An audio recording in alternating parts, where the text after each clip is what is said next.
우크라이나 전쟁이 치킨 게임에 돌입했습니다. 이제 얼마나 큰 피해가 발생하든 어느 한쪽이고 물러설 수 없는 순간까지 내몰렸습니다. 적어도 4월 30일 우크라이나의 대공세가 시작되기 전까지 러시아는 무슨 일이 있어도 바흐무트를 함락해야 합니다. 반대로 우크라이나는 피로 피를 씻는 한이 있더라도 바흐무트를 사수해야만 합니다. 어느새 누구도 중요하다 여기지 않았던 우크라이나 동부의 소도시가 이번 전쟁의 승패를 가를 분수령이 되고 말았는데요.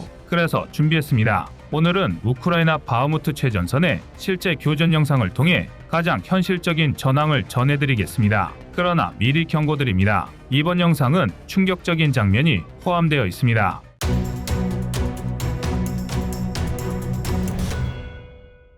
지난주 도시 중심부까지 진군했던 러시아군이 결국 바흐무트 중앙역 서편까지 진출하는 데 성공했습니다. 그리고 이를 위해 바그너 그룹은 T-90M 프로리브가까지 동원했습니다.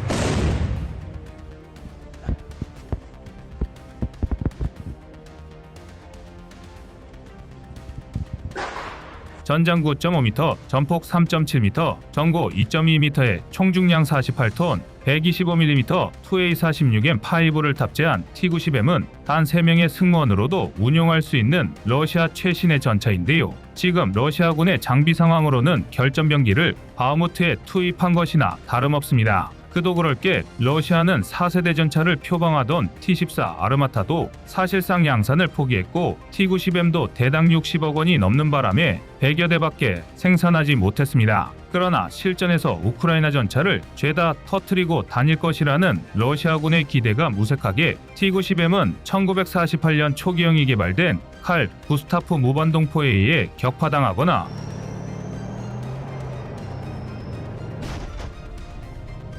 우크라이나군 포병의 M982 155mm 엑스칼리버 포탄을 이용한 초정밀 포격에 완파되는 등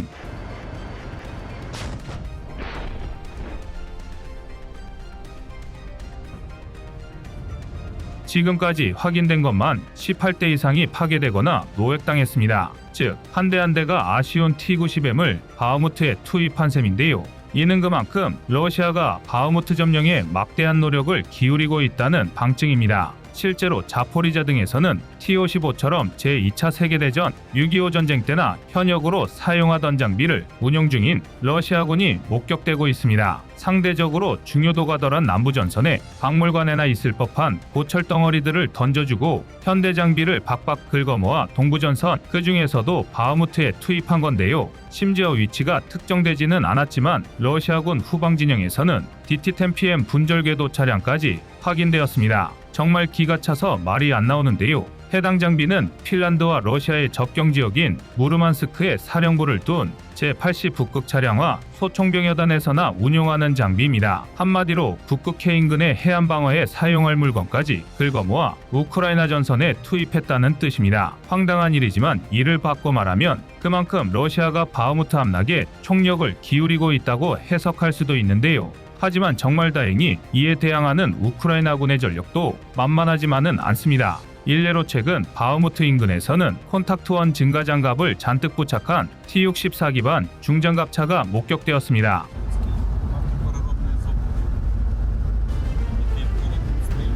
그동안 T-64는 우크라이나군의 수적 주력 전차로서 러시아의 침략에 맞서 3세대 전차라고는 믿기지 않을 만큼 눈부신 활약을 펼쳐왔는데요. 심지어 지난 2022년 4월 개전 초기 키이우 동부 노바바산에서는 우크라이나군 T-64 한 대가 무려 14대의 기갑 차량으로 이루어진 러시아군의 대부대를 막아서면서 믿지 못할 영웅담을 써내려갔습니다.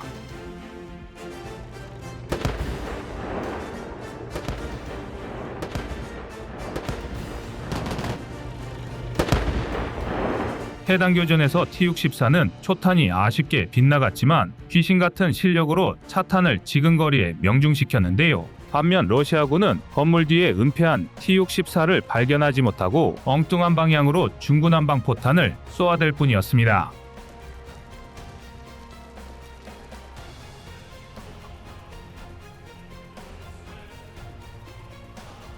그리고 2교전으로 단 한 대의 T-64는 T-72 2대와 BTR-82A 한 대를 파괴한 채 멀쩡한 모습으로 유유히 빠져나왔습니다. 이 정도면 영상이 남아있는 게 아니었다면 누구도 믿지 못할 전과인데요. 여기서 끝이 아닙니다. 앞서 바흐무트에서 목격된 T-64는 한번 파괴되었던 전차를 수리한 뒤 중장갑 차량으로 개조하여 전장에 재투입한 것으로 보이는데요. 이는 우크라이나의 아전정비 능력이 상당히 높은 수준으로 작동 중이라는 뜻입니다. 그도 그럴 게 현재 우크라이나는 영토 외부에 상당한 수준의 군수공장을 구비하고 있습니다. 바로 폴란드 덕분인데요. 폴란드는 이미 전쟁 중기부터 우크라이나의 구소련제 무기를 수리하기 위해 비밀 공장을 건설하고 운영 중입니다. 지금도 해당 공장의 정확한 위치를 아는 인물은 우크라이나와 폴란드 수뇌부뿐인데요. 또한 독일의 명품 방산업체 라인메탈도 속속들이 도착하고 있는 서방제 무기를 수리하기 위해 우크라이나 루마니아 접경 지역에 수리시설을 구축했습니다. 이는 전투지속 능력 확보에 있어 엄청난 격차를 만들고 있습니다. 러시아군이 파괴당한 장비 대부분을 방치하고 도주하는 바람에 우크라이나 농부마저 러시아제 전차 장갑차를 노획하는 반면 우크라이나군은 중장갑차로 개조했을지언정 T-64를 수리해서 전장에 재투입했다는 게 그 증거인데요. 두 군데의 격차는 이뿐만이 아닙니다. 최근 우크라이나군은 제47공수강습여단이 슬로베니아가 공여한 M55S 전차와 브래들리 보병 전투 차량으로 무장한 채 이동 중인 장면이 공개되었습니다. 해당 병력은 독일 그라펜베어에서 브래들리 장갑차의 운용훈련을 끝마치고 다시 전선에 재배치 중인 것으로 보이는데요. 이들이 바로 전쟁 초기부터 바흐무트에 주둔 중이던 병력입니다. 즉 우크라이나군은 서쪽 시가지까지 후퇴한 와중에도 바흐무트 수비를 위해 추가 기계화 병력을 투입하고 있는 것입니다. 러시아도 마찬가지겠지만 우크라이나도 바흐무트에서 단 한치도 물러날 기미가 보이지 않는데요. 그리고 무엇보다 바흐무트를 사수하기 위해 우크라이나군 병사들이 치열하게 버티고 있습니다. 지금 전해드릴 영상은 바흐무트로 향하는 최후의 보급로인 0506 도로를 사수 중인 우크라이나군 제67기계화여단 산하 제1독립기계화대대 다빈치 울프의 초근접 전투 장면입니다. 나름 순화했음에도 상당히 충격적인 영상이니 시청에 주의하시길 바랍니다.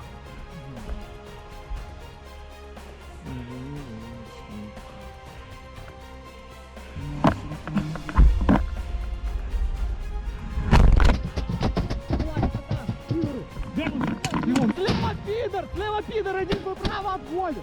Он пидоры бегут. Красава, блядь. Бегут. Правая траншея, блядь. Давай, взяли. Канавы. Остаемся на позициях, держим круговую. Шо, пидоры, сука, это наша посадка, пидорасы, блядь.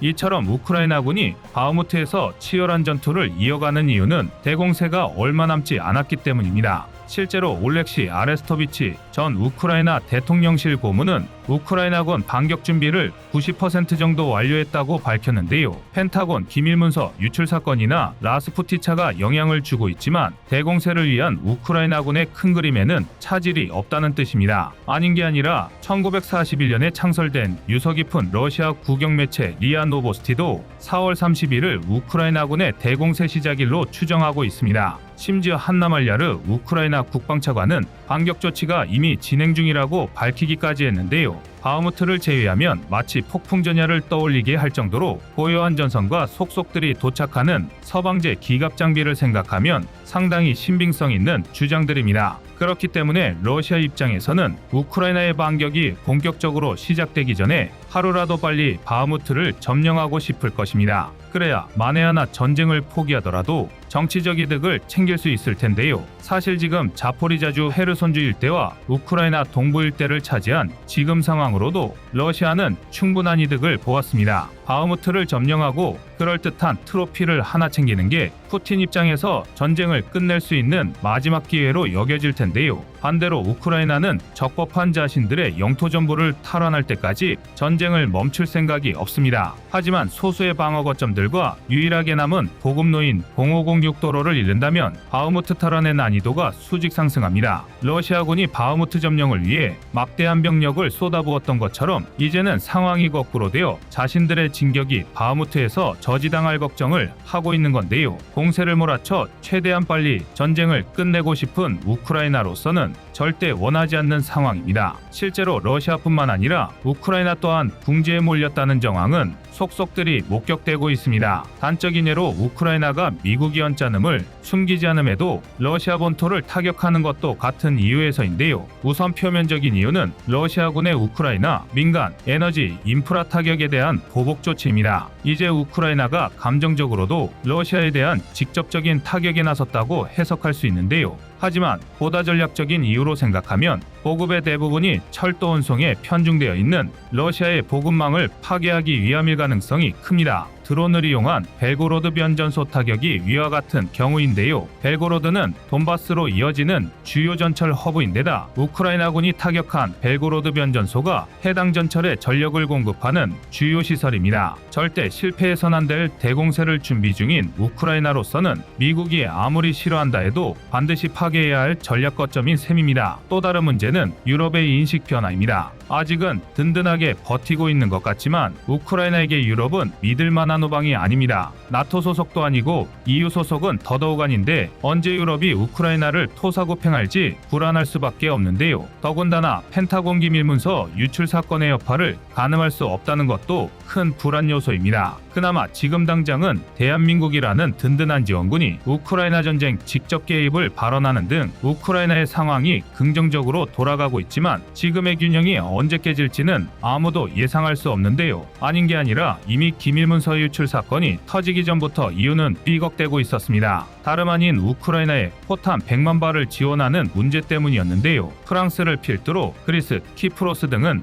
오로지 EU 내에서만 포탄 100만 발을 구매해야 한다고 주장하고 있습니다. 우크라이나 전쟁으로 발언권이 강력해진 튀르키예를 의식하는 행동인데요. 상당한 방산특수가 될 포탄 100만 발을 튀르키예에 몰아주고 떡고물을 얻어먹자는 주장입니다. 반면 한시가 급한 폴란드는 프랑스의 주장을 억지 떼쓰기로 치부하며 이는 조달 과정을 지연시킬 뿐이라고 경고하고 있습니다. 안보 문제의 정치적, 경제적 논조를 개입시키지 말라는 건데요. 하지만 시간이 늦어지면 피를 보는 건 우크라이나가 될 뿐입니다. 이처럼 우크라이나 전쟁은 바흐무트를 남겨두고 동상이몽으로 흘러가고 있습니다. 부디 가국에 얽히고 설킨 이해관계 때문에 어느새 최중요 전략 거점이 되어버린 바흐무트가 무참히 함락되어버리는 일만은 없길 바라겠습니다. 이상 꺼리튜브였습니다.